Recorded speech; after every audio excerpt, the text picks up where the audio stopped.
विद्यार्थीगण, super classes में आपका स्वागत है। आज हम एक नए टॉपिक के साथ में प्रस्तुत हुए हैं जिसका नाम है समास।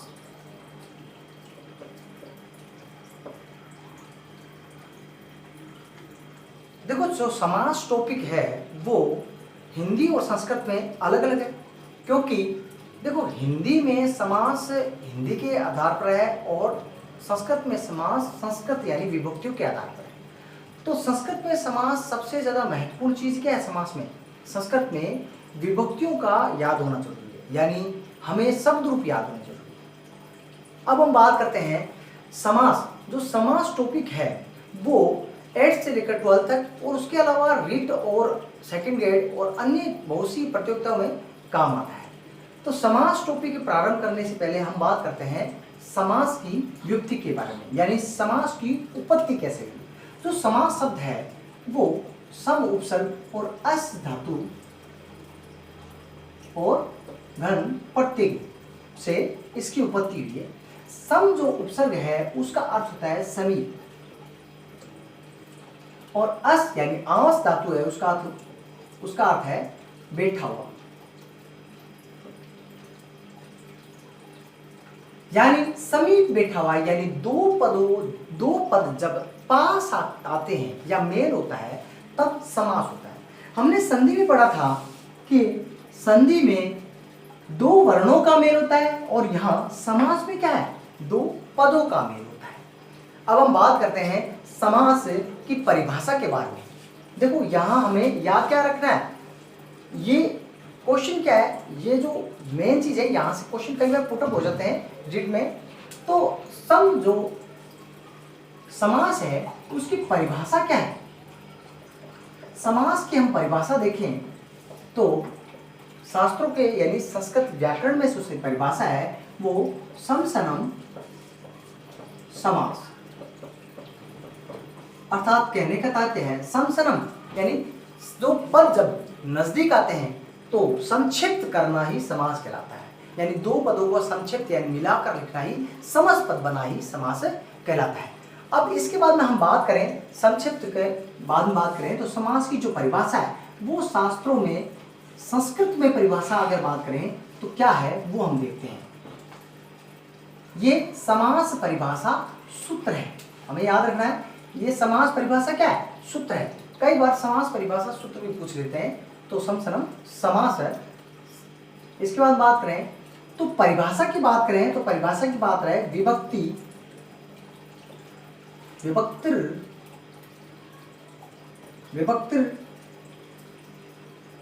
लुप्यते, विभक्ति का लोप हो जाता है। विभक्तिर लुप्यते यत्र तदर्थतु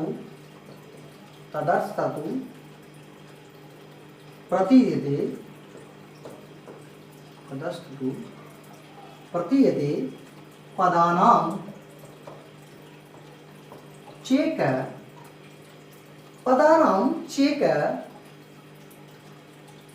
पदच्च समास स्वभिधीयते। ये समास की संस्कृत की परिभाषा है। तो इस परिभाषा को हम समझें तो समास का अर्थ भी हमें प्रतीत होता है। देखो, जब विभक्ति लुप्ते यानी जब दो पदों में विभक्ति का लोप हो जाता है तदर्थ है, और उसी अर्थ को प्रकट करने वाला जो एक पद होता है, पदानाम एक, उसी अर्थ को प्रकट करने वाला जो एक पद होता है, समस्त पद होता है, उस पद को ही समास अभिधेय समास कहते हैं। यानी कहने का तात्पर्य क्या है? समास किसे कहते हैं? जैसे हमने लिखा सीताया पति। अब सीता का पति, सीताया पति का तात्पर्य क्या है? सीता का पति। तो सीता का पति यानी अब इस पद को, इन दो पदों को हम क्या है सम्मिलित रूप से समस्त पद बनाते हैं तो क्या बनेगा? सीता पति।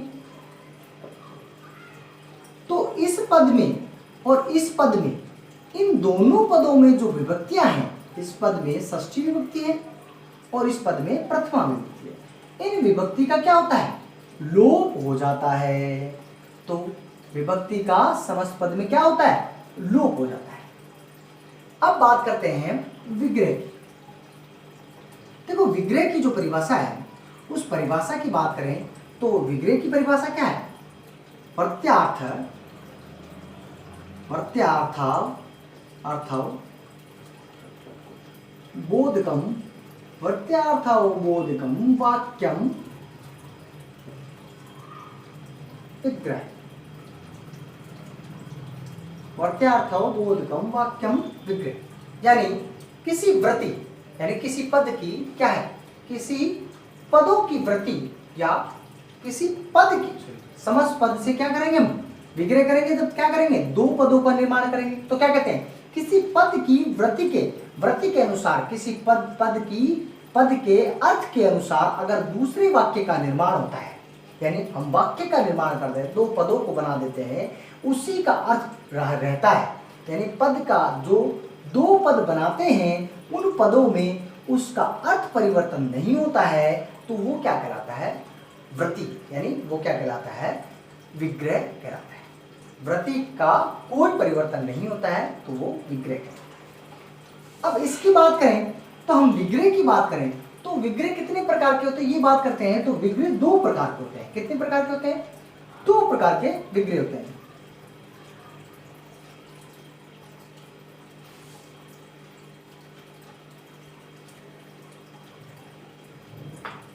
विग्रह कितने प्रकार के होते हैं? दो प्रकार के विग्रह होते हैं। तो पहला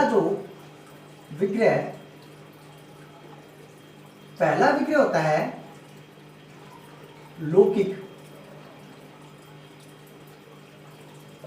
विग्रह, और दूसरा है आपका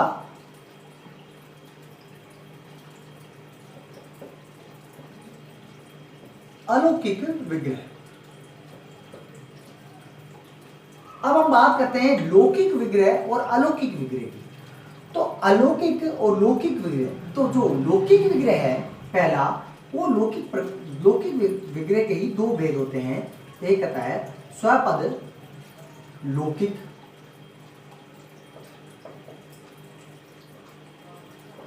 विग्रह और अस्वपद लौकिक विग्रह।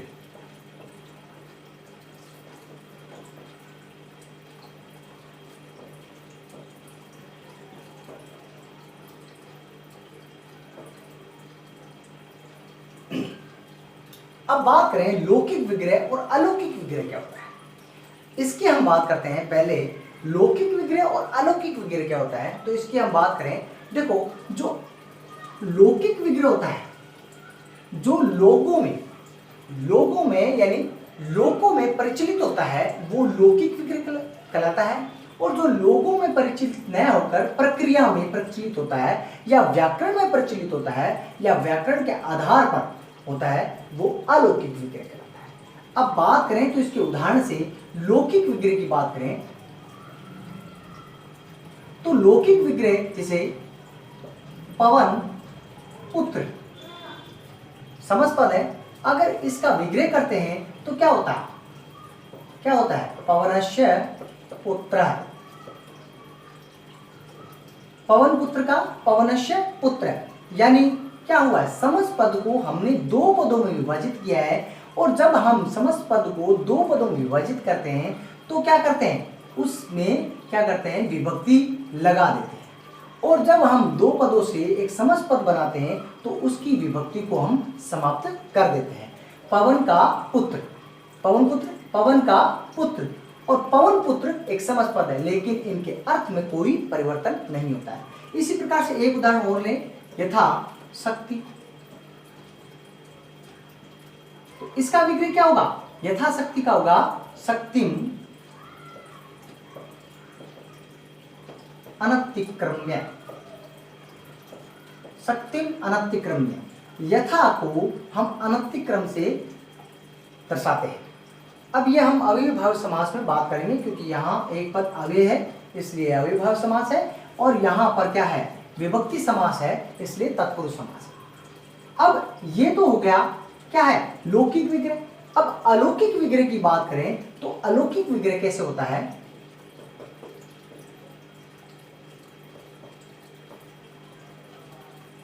देखो अलौकिक विग्रह क्या होता है? किसी भी समास में जो जो दो पद होते हैं, समस्त पद के जो दो पद बनाए जाते हैं, उन पद में विभक्तियों को दर्शाना, विभक्तियों में उपयोग की जाने वाले प्रत्ययों को दर्शाते हुए लिखना क्या होता है? अलौकिक विग्रह। जैसे पवन पुत्र को हम लिखेंगे पवन असी पुत्र सु। तो ये क्या है? विभक्तियों को दर्शाया गया है। अब बात करें शक्ति धन अम धन अनतिक्रम। इसमें कोई विभक्ति नहीं है क्योंकि ये क्या है? अव्ययी शब्द है। तो इस प्रकार से दर्शाना क्या होता है? इस प्रकार से दर्शाना कहलाता है अलौकिक विग्रह। या एक उदाहरण से हम समझते हैं।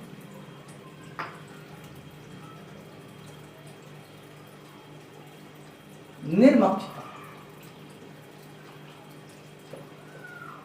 निर्मक्षिका, निर्मक्षिका, निर्मक्षिका। तो निर्मक्षिका का उदाहरण का मतलब निर्मक्षिका जो उदाहरण है उसके आधार से क्या होगा? मक्षिका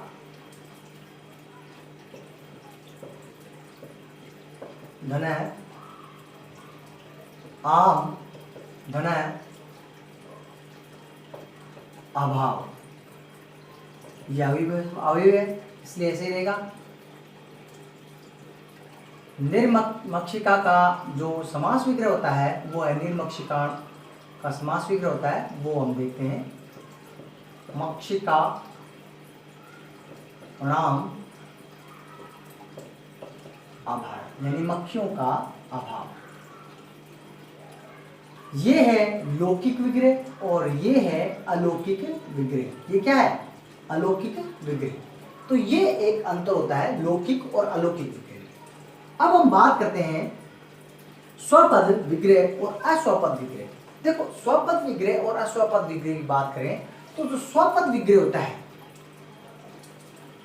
और अस्वपद विग्रह होता है वो क्या अंतर होता है वो देखते हैं। देखो स्वपद जो विग्रह होता है वो क्या होता है? नित्य ही क्या होता है?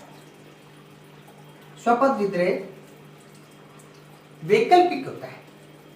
जो स्वपद विग्रह होता है वो हम कह सकते हैं वैकल्पिक। क्या होता है? वैकल्पिक विग्रह होता है। स्वपद विग्रह वैकल्पिक होता है। वैकल्पिक से तात्पर्य क्या है? अगर विग्रह करते हैं तो नहीं करते हैं तो दोनों पद क्या है? हम उपयोग में ले सकते हैं। दोनों पद हम क्या है? उपयोग में ले सकते हैं। उसमें अर्थ वैसा का वैसा रहता है। लेकिन थोड़ा सा अंतर हो जाता है अस्वपद विग्रह में। ये वैकल्पिक नहीं होता, ये नित्य ही होता है। यानी ये जो विग्रह है वो हमेशा ही किया जाता है। तो इन दो में क्या ये अंतर है। अब जो स्वपद विग्रह है वो होता है, हमने पहला उदाहरण समझा था पवनस्य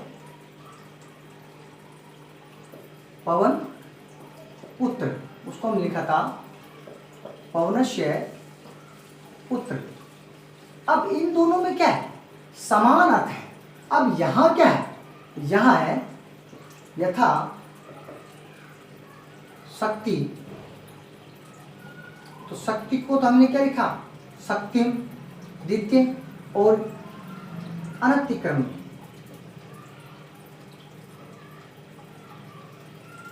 तो यहां पर क्या है? इन दोनों का जो समस्त पद का विग्रह बनाया गया है, इस विग्रह में थोड़ा सा अर्थ में अंतर आ जाता है। तो यह विग्रह क्या होता है? ये नित्य होगा और यह वैकल्पिक होगा। इस उदाहरण से हम ये समझ सकते हैं। देखो इनमें से क्या है, कुछ क्वेश्चंस आ जाते हैं कि समास के सूत्र क्या है, समास का जो विग्रह है उनको दो भागों में बांटा गया है, लौकिक विग्रह को कितने भागों में बांटा गया है। तो ये क्या है? सूत्र आ जाते हैं, ये क्वेश्चंस पूछे जाते हैं। अब हम बात करते हैं समास के भेदों के बारे में।